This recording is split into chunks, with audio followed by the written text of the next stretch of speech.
Today I'll be showcasing the important information and procedures needed for kitchen cleanup. First, when you clock into your shift, make sure you clock out of level 1 pay and into level 2. Immediately head to the custodian closet where you can find the appropriate PPE needed. You will need an apron, heat protective gloves, latex gloves, and cut gloves.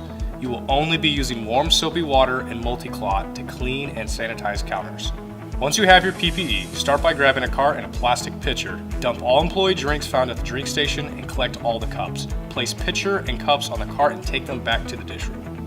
The next task involves using a rag or sponge with warm soapy water and scrubbing down the counters and sinks of line 1. Once scrubbed, spray multi-quat into a rag and wipe down the counters and inside the sink. Underneath the sink, a floor drain can be found. You must use cut gloves to remove the floor drain. The drain is cleaned by wiping out the food and debris with a rag into a trash can. Make sure there is no food remaining. Wipe down condiment cooler.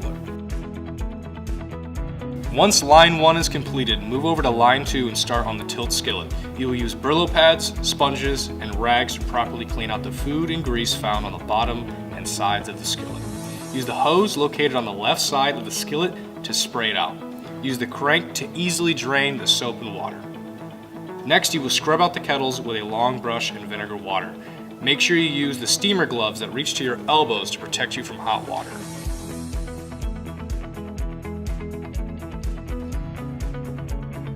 Next, you will move on to the steamers.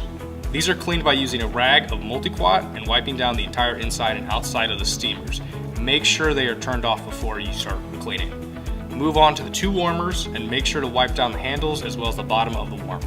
Make sure there's no crumbs or food remaining. You will next clean out the floor drains. First, start by removing the grates with the hook found by the door and between Smoke and Sunny.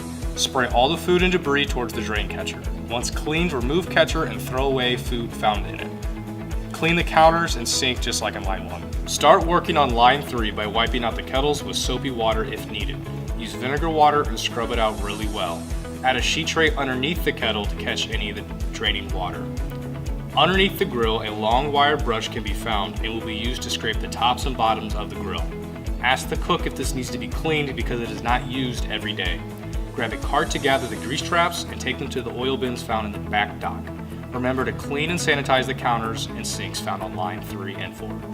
All the carts should be found behind the drink station. You will need to remove any grease, food, or trash from the tops, and then you will wipe down the carts with rags and multi-quat. After you've completed all of your tasks, double check your work and ask a student leader to be checked out.